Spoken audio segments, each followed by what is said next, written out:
네, 2부 마켓나우 시작합니다. 또 지금 마켓나우 시장, 글로벌 금융시장을 둘러싼 가장 큰 이슈는 아무래도 트럼프 대통령의 관세 정책이겠죠. 오늘 이 얘기 좀 해보도록 하겠습니다. 네. 이제 4월이네요, 이제. 이틀 앞으로 예. 다가왔죠. 지금 뭐 4월 2일이면은 이제 뭐 상호관세 계획을 발표하겠다 했고, 당장 뭐 자동차에 대해서는 4월 3일부터 부과하겠다라고 했으니까. 네.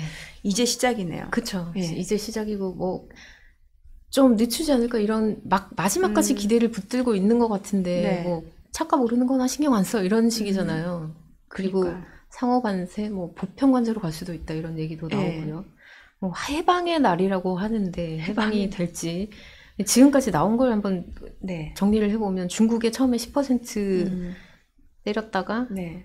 10% 추가했죠. 그래서 20%고 캐나다, 멕시코 25%. 근데 뭐 북미 3개국 무역협정 있잖아요. USMCA. 여기 적용을 받는 품목은 4월 2일까지 유예하기로 했으니까 이제 해방의 날에 같이 발효가 되겠죠. 그리고 철강, 알루미늄 25% 했고요.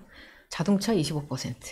그리고 그래서 지금까지 나온 걸 종합을 해보면 관세 대상이 되는 품목이 1조 4천억 달러 정도라고 해요. 예. 이게 얼마나 큰 거냐면 1기 때가 3,800억 달러였다고 나와요. 지금 그러니까, 거의 2배 이상인데요. 그쵸. 예. 그 범위가 훨씬 확대된 거죠. 음. 그리고 이것만 있는 게 아니잖아요. 예고한 곳들도 있잖아요. 뭐 지금 제약적도 하겠다고. 제약도 하고. 하겠다고 그러고 구리에도 관세 매긴다고 러시아산 그랬었고. 원유도 한다고 하고. 네, 그러니까 2차 관세라고 해가지고 맞아요. 베네수엘라에서 네. 석유 사면 25% 때린다 이런 얘기도 했었고 미국 항만에 들어오는 중국 그 선박의 100% 그렇죠. 이런 얘기도 했었고 유럽의 25% 와. 그래서 유럽은 지금 하기만 해 보복할 거야 지금 이런 상황이잖아요. 아니 25%가 이제 기본 관세율 그런 것 같아요 같아요. 지금. 예. 그런데 지금 뭐 이렇다 보니까 뭔가 이제 우리나라 그 현대차 정의선 부장 정의선 회장 같은 경우는 얼마 전에 가서 그쵸. 총 210억 달러 투자하겠다고 하고 제철소도 세우겠다고 하고 그쵸. 했잖아요. 뭐 대단히 칭송을 했었죠. 훌륭한 기업, 위대한 기업 이러면서 관세 효과라는 얘기도 했었고요. 네. 그래서 결국 이렇게 하는 게 관세 때 해서 그 무역 수지 적자를 줄이고 그리고 미국의 제조업을 살리고 네. 제조업 르네상스라고 하잖아요. 그리고 일자리도 늘리고 이런 지금 시나리오를 짜고 있는 건데 네. 과연 관세 가지고 무역 적자를 줄일 수 있을까? 그리고 4월 2일에 이 관세를 시행을 하면 네. 미국 경제는 어떻게 되지? 인플레는 어떻게 되지? 진짜 스태그플레이션 올 건가? 다른 나라들은? 아니면 뭐 자동차 업계는 어떻게 되지? 이런 네. 여러 가지 의문들도 많고 시나리오도 쏟아지고 뭐 각계에서 의견을 내놓고 있는데 저는 최근에 좀 눈길을 끌었던 게 포춘에서 어떤 칼럼이 네. 나왔어요. 존스 홉킨스 대학의 스티브 행크라는 교수인데 이 교수의 칼럼이 굉장히 미국의 무역 적자에 대해서 굉장히 근본적인 곳을 다룬 칼럼이라고 생각을 해서 한번 얘기를 해보려고 하는데 트럼프는 비즈니스맨이잖아요. 네. 그래서 국정 운영, 재정도 비즈니스맨처럼 하려고 한다는 거죠. 네. 근데 기업의 경우에는 계속 적자를 내면은 문제 있는 기업이죠. 그렇죠. 자본을 어디에 끌어오거나 아니면 뭐 파산을 하거나 이렇게 되는 건데 기업을 경영할 때의 원칙이 국정 운영에 반드시 똑같이 적용이 될 수는 그렇게 되지는 않는다는 거예요. 그리고 특히나 미국은 다르다는 거예요. 네. 그게 왜 다르냐면 트럼프가 모르고 있는 게 어떤 한 나라의 저축과 투자 그리고 무역 수지라는 이 세 가지가 굉장히 밀접하게 얽혀 있다고 얘기를 해요. 트럼프는 이 큰 그림을 보지 못하고 있다는 거죠. 그리고 이 관계가 어떤 관계냐면 그 어떤 한 나라의 그 무역 수지 뭐 적자든 흑자든 무역 수지는 그 나라의 저축과 투자에 간극하고 연관이 돼 있다는 거예요. 네. 이게 무슨 말인지 좀 헷갈릴 수 있는데 뭐냐면 중국이나 독일, 스위스 이런 나라들의 특징이 저축이 많아요. 투자보다 저축이 높아요. 네. 이런 나라는 교과서적으로 무역수지 흑자를 낸다고 해요. 근데 미국은 장기간 지금 저축률이 낮잖아요. 네네. 역사적으로 낮잖아요. 네. 투자보다 저축이 훨씬 낮아요. 이런 경우에는 무역수지 적자를 낸다는 거죠. 네, 그래서 이게 트럼프 말처럼 교역 상대국이 불공정하게 해서 이걸 미국한테 뭐 이익을 취하고 이런 문제 외부의 탓이 아니라 미국의 경제 시스템, 미국 내부의 구조에서 오는 비롯된 그런 측면이 더 크다는 거죠. 근본적으로는. 뭔가 그럼 저축률이 높아야 된다라는 거예요? 네, 그렇죠. 일단은 그런 상황인 거, 그런 구조인 거고. 두 번째 포인트가 뭐냐면 어떤 국가의 무역 적자는 그러니까 저축이 낮고 투자가 많은 이런 구조인 거잖아요. 그런 경우에 무역 수지 적자는 다른 나라의 저축액을 우리나라의 투자로 끌어올 수 있는 그 범위 안에서만 결정이 된다는 거예요.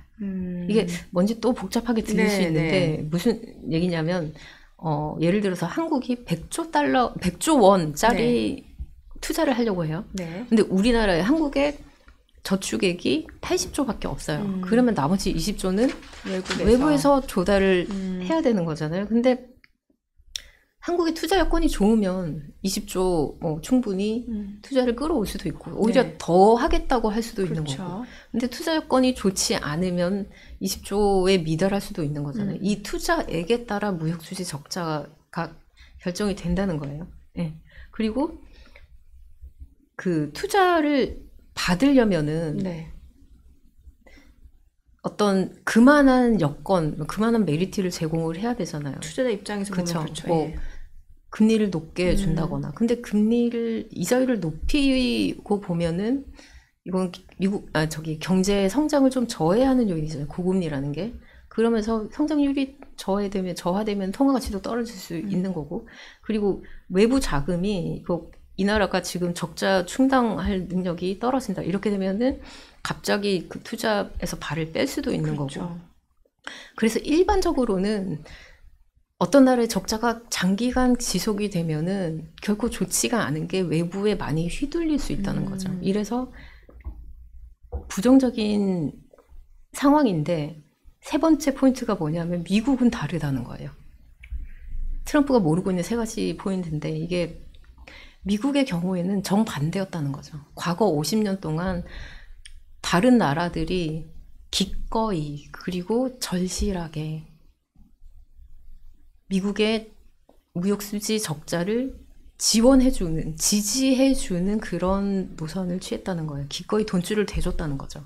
그래서 미국은 저축률이 현저하게 낮은데, 그리고 국가 부채는 점점 쌓여가는데도 해외에서 자본이 물밀듯이 들어왔기 때문에 낮은 금리를 유지할 수 있었고, 그래서 뭐 미국 예외주의라는 말이 나올 정도로 강한 성장을 이뤘고, 그리고 미국 사람들은 생산하는 것보다 더 많이 소비를 할 수 있었고, 그래서 미국은 굉장히 예외적인 상황이라는 거죠. 그래서 이 행크 교수의 얘기가 뭐냐면 미국의 경우에는 이게 무역 수지 적자라는 게 다른 나라들이 미국을 신뢰해서 투자를 하려고 하는 그 의지, 그런 부분에서 온 결과물이고, 그래서 이게 문제점이라기보다는 오히려 특권일 수 있다, 이렇게 얘기를 해요. 그래서 단순히 이거를 관세를 때려서 적자를 줄일 수 있는 문제가 아니라는 거죠. 이 트럼프는 큰 그림을 보지 못하고 있다. 이게 맥락이에요. 그런 주장을 하고 있는 거고, 이런 얘기를 밀턴 프리드먼이라는 노벨 경제학상 받은 경제학자가 있는데, 이분도 그런 얘기를 한 적이 있어요. 사람들이 무역 적자를 이렇게까지 나쁘게 부정적으로 보고 있다는 게 참 놀랍다, 이런 얘기를 했었는데, 이 칼럼에서 행크 교수도 나도 프리드먼 의 의견에 나도 동의를 한다, 이러면서 얘기를 했는데,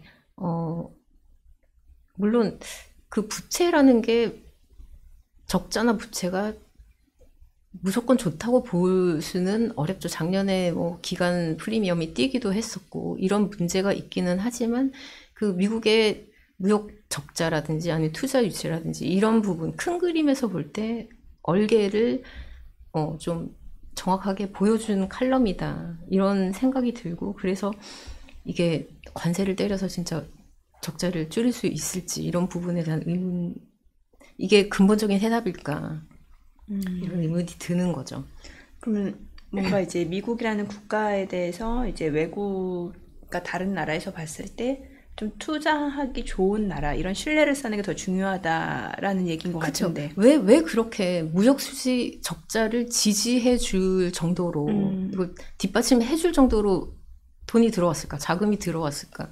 미국이 투자하기 좋은 나라라는 거예요. 그렇죠. 왜냐면은 뭐 강력하게 재산권을 보장해 주는 나라고, 달러가 기축 통화예요. 신뢰를 할 수 있는 통화예요. 그리고 제도적인 거, 뭐 법률이라든지 은행이라든지 이런 인프라가 굉장히 탄탄하고 우수한 인력도 가지고 있고, 그리고 무엇보다 자금 시장이 세계 어느 나라보다 크잖아요. 전 세계에서 가장 크고 깊이도 있어요. 유동성도 풍부해요.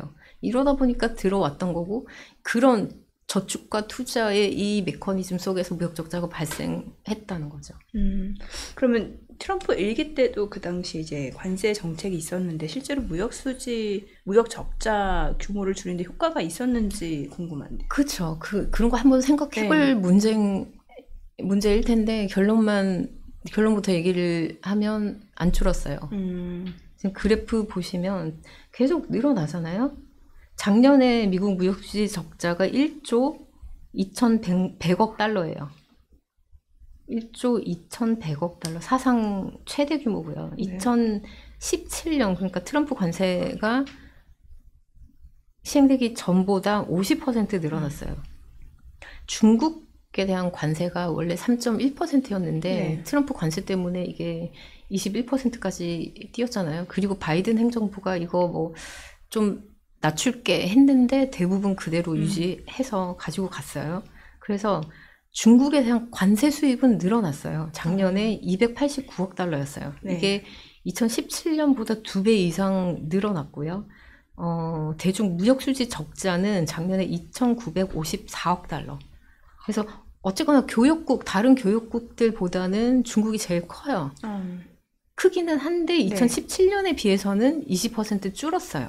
아, 적자가. 네, 대중 무역 수지 적자는 줄었는데 전체적으로는 미국의 전체 적자는 계속 늘어나고 있잖아요. 이게 왜 그러냐면 다른 나라와 무역에서 적자가 늘어난 거예요.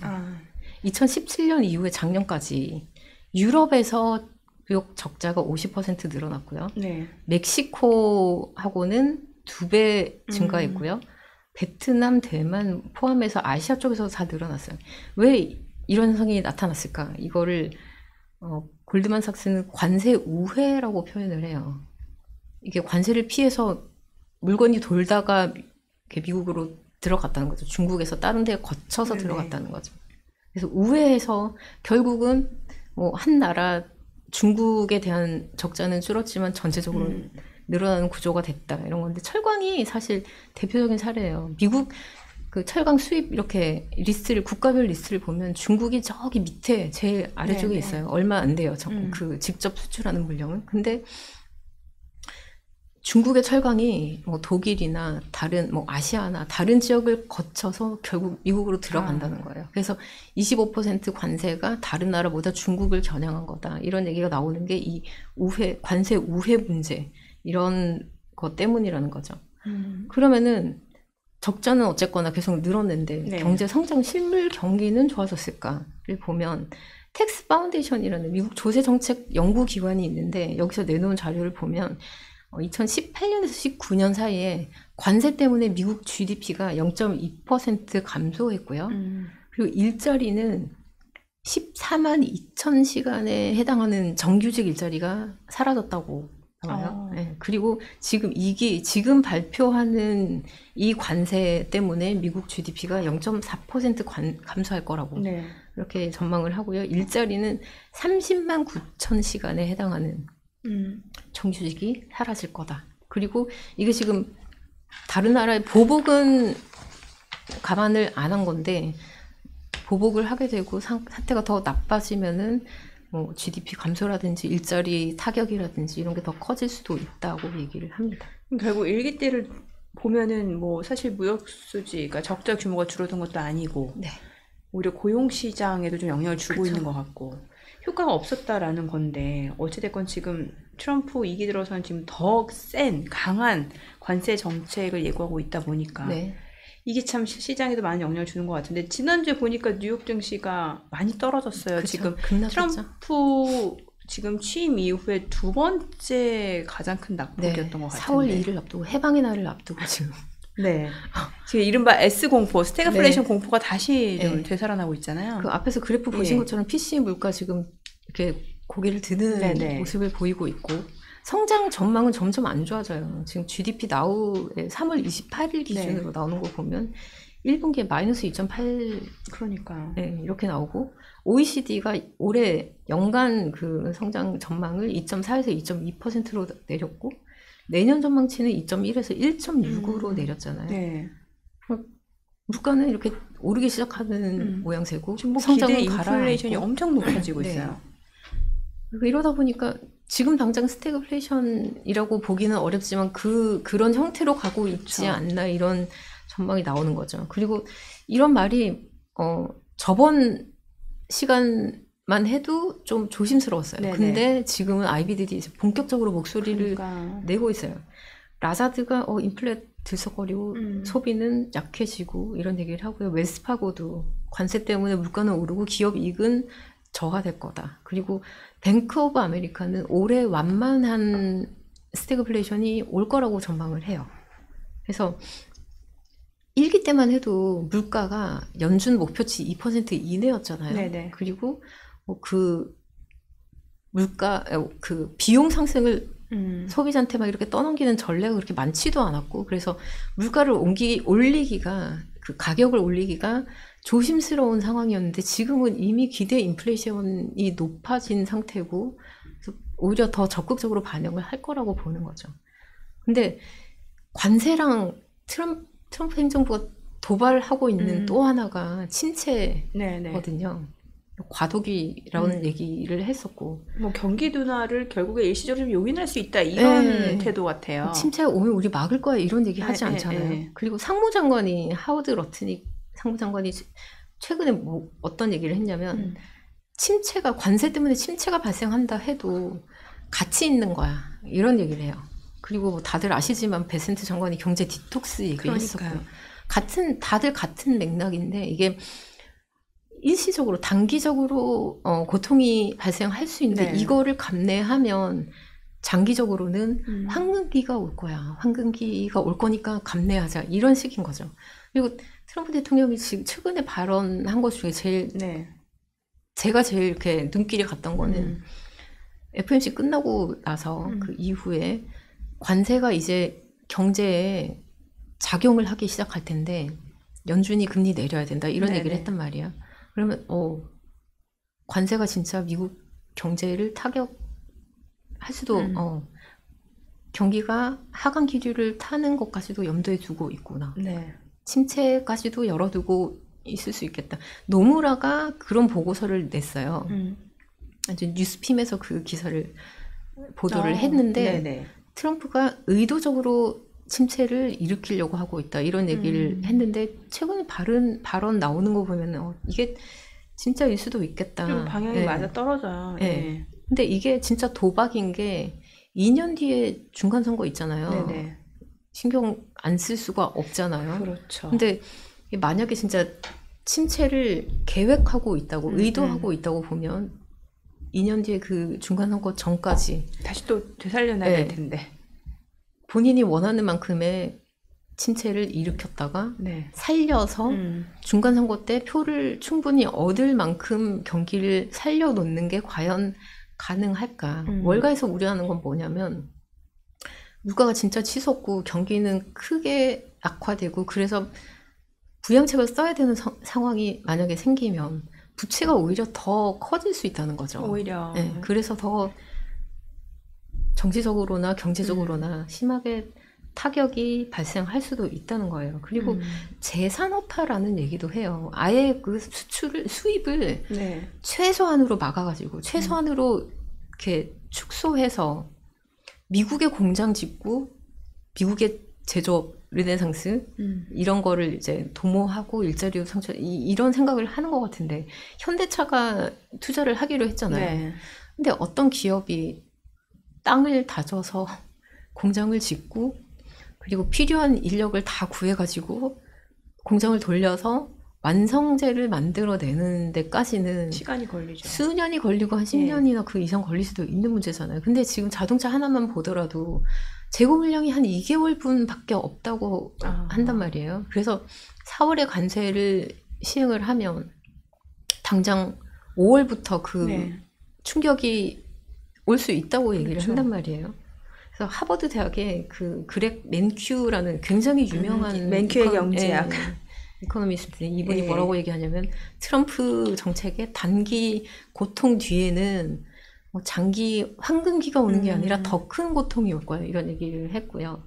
MIT에 데이빗 오토라는 이코노미스트가 있는데 그러면 지금 이 시대에 AI 시대에 미국의 방직 공장을 새로 세우고 뭐 신발 공장을 세우고 이렇게 해야 되겠냐. 이건 넌센스다. 이런 비판을 하는 거죠. 그러게요. 전통 제조업 하면은 진짜 뭔가 공장 거기서 뭔가 일자리 창출되고 이런 건데 꼭 그게 답이 아닐 수도 있다. 이런 또 비판이 나올 법하네요. 어찌 됐건 지금 여러 가지 뭐 분석을 살펴본 결과 일단 트럼프 2기 들어서는 좀 신유물 국채 수익률을 낮추기 위해서 일시적인 경기 둔화는 좀 용인하는 분위기인 것 같고 이러면 사실 이제 주가 같은 경우는 이제 경기하고 굉장히 밀접하잖아요. 이러면 시장 자체가 상반기까지는 쉽지 않을 것 같다는 생각이 들거든요. 다들 걱정하는데 베센트 장관은 신경 안 쓴다잖아요. 지금 주가 걱정할 때가 아니다. 그런 얘기를 하는데 이건 정말 뭘 모르는 소리라고 볼 수밖에 없는 게 그 아이비들이 다들 지수 전망치 떨어뜨리고 있어요. 근데 주가가 좀 떨어져도 되나? 지금은 침체 올까봐 걱정이 돼서 불안해서 주가가 떨어지잖아요. 근데 주가가 더 떨어지면 진짜 침체가 올 수 있다고 경고를 해요. 왜냐면 미국인들은 금융자산이 많잖아요. 그렇죠. 이게 지표로 데이터로 확인이 됐어요. 이게 뭐냐면 무디스 데이터를 보면 미국 그 소득 수준 상위 10% 부자들이 미국의 전체 민간 소비에서 차지하는 비중을 보니까 49.7%. 그러니까 미국 전체 소비의 절반 정도가 10% 부자들이 차지했다는 거예요. 이게 역대 최대 규모고요. 양극화가 심해진다는 거네요. 그리고 어쨌거나 부자들에 의존하는 정도가 굉장히 역대급으로 커졌다는 얘기죠. 연준 데이터를 보니까 이 10% 부자들이 가진 자산 중에 22년 기준으로 주식 비중이 32%로 나왔어요. 3분의 1이 다 주식 자산이에요. 2010년에 26%였는데 진짜 3분의 1로 늘어났고요. 그리고 이게 2022년 거잖아요. 지금까지 최근까지 아마 더 늘어났을 거라고 예상을 해요.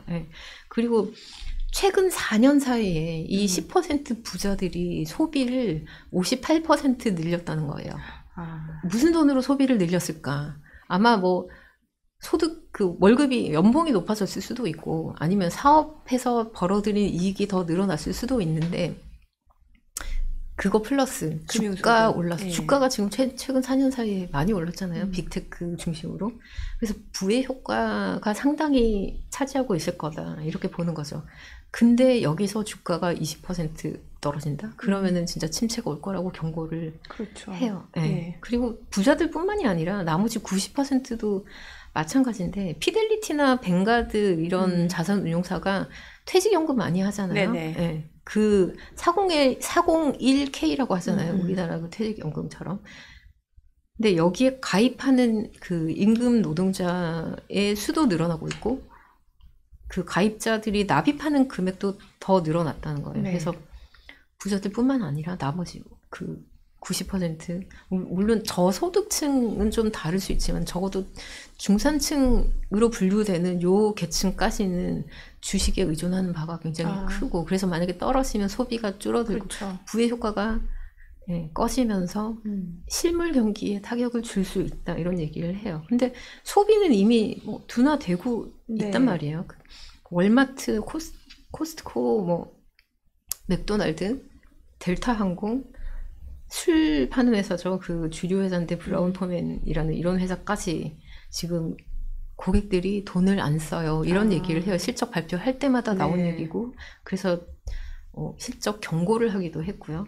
그래프 보시면 그 파란색 선, 그 막대 그래프가 소매 판매, 전월 대비 수치고요. 빨간색 선은 뭐냐면 그 소매 판매에서 음식료, 휘발유, 건축, 자재, 자동차 이렇게 네 가지를 뺀 거예요. 그래서 파란색을 보시면 이렇게 전체적인 그림을 보시는 건데 이게 2월에 0.2% 늘어났어요. 네. 이게 월가의 예상치가 0.6%였는데 기대치에 한참 못 미친 거죠. 1월에는 1.2% 감소했어요. 네.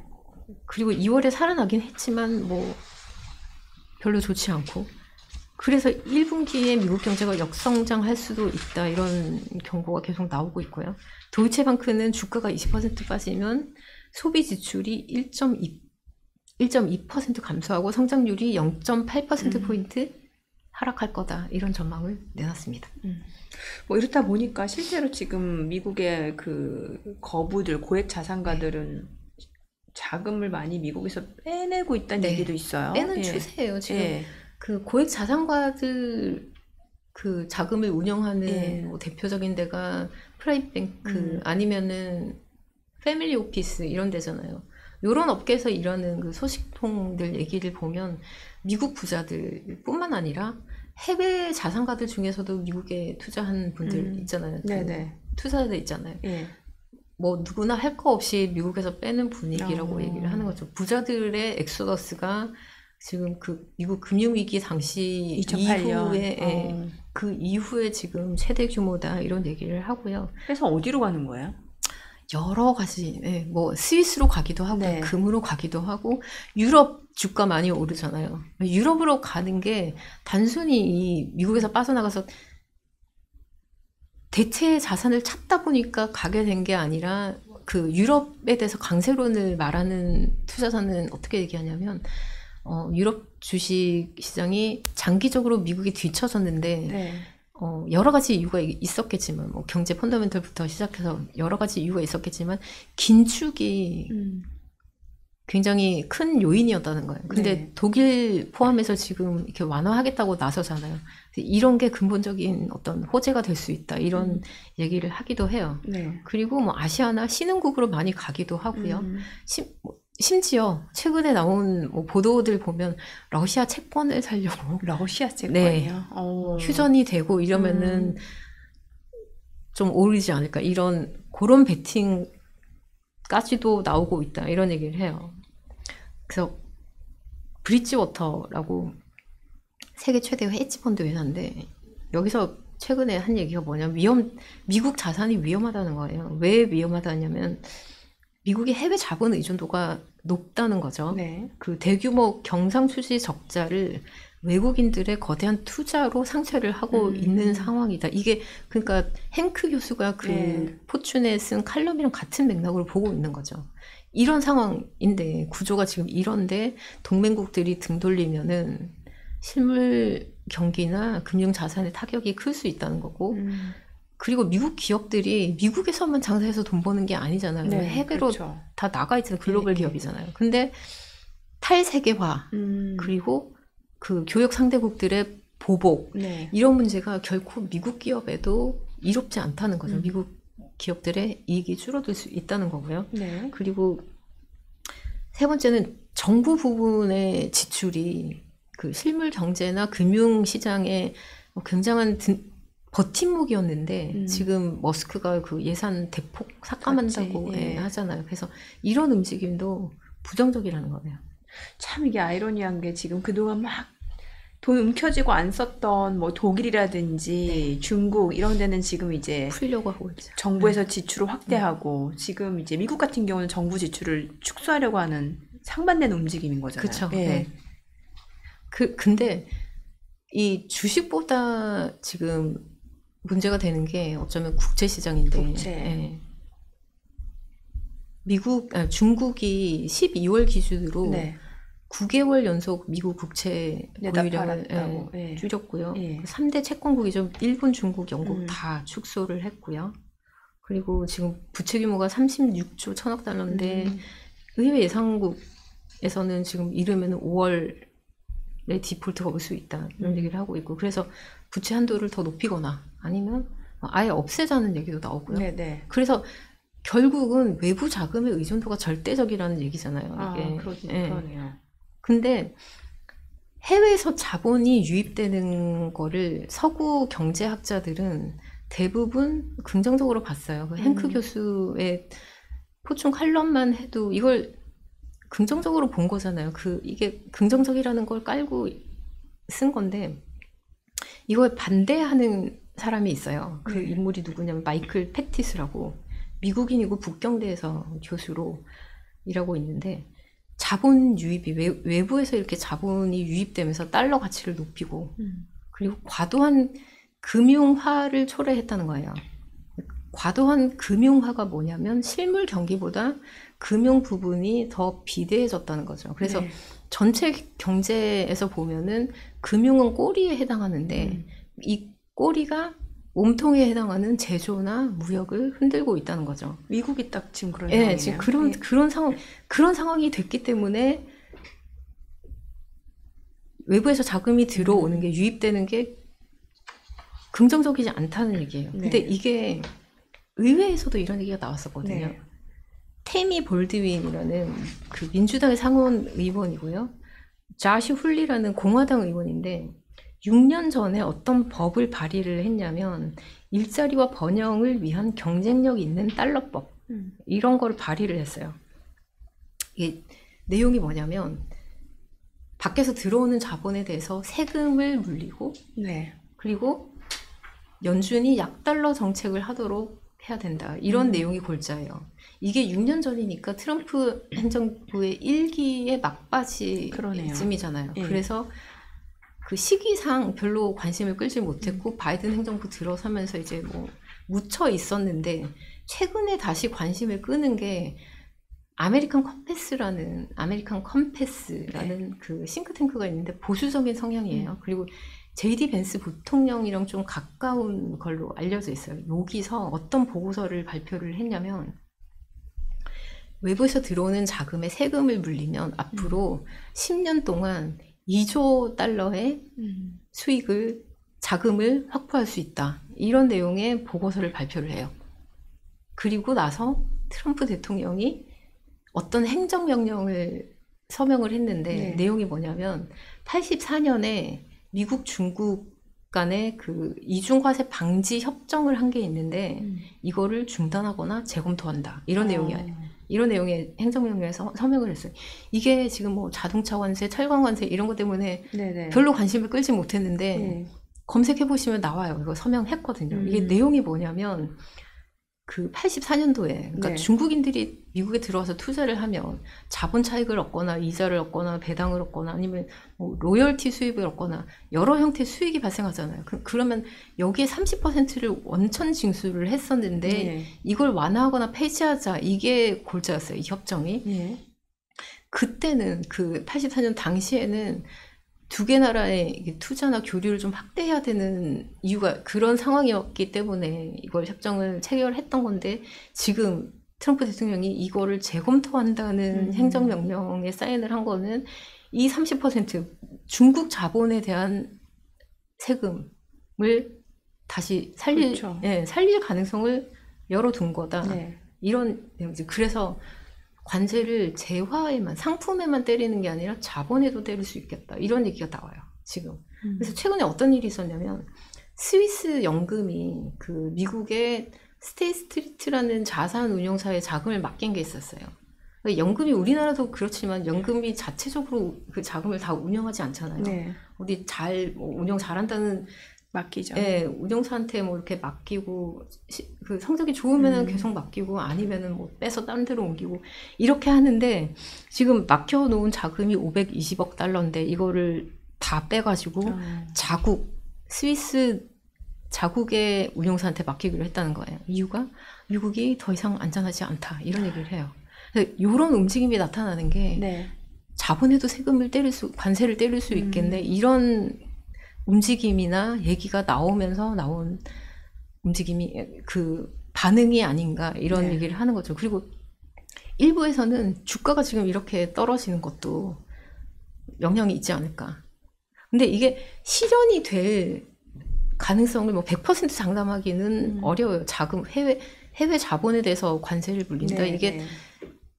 트럼프 측근들 중에서도 이거에 뭐 동의하는 인물들도 있고 성향에 따라서 반대하는 입장도 있기 때문에 100%될 거라고 보기는 어렵지만 어쨌거나 트럼프 리스크라는 게 지금 드러난 것만으로도 좀 감당하기가 버거워서 지금 금융시장이 이렇게 민감하게 반응하는 그러게요. 거잖아요. 근데 네. 물밑에서는 이것보다 더 뭔가 거대한 움직임이 일어나고 있다. 이렇게 보이는 거죠. 자, 이번 주에 뭐 여러 뭐 상호관세, 보편관세 이런 관세 정책이 좀 예고된 상황이고 곧 나올 텐데 관련해서 또 시장이 어떻게 반응하는지 좀 지켜보시면 좋을 것 같습니다. 저희 잠시 쉬고 다시 또 리포트로 좀 돌아오도록 하겠습니다. 네.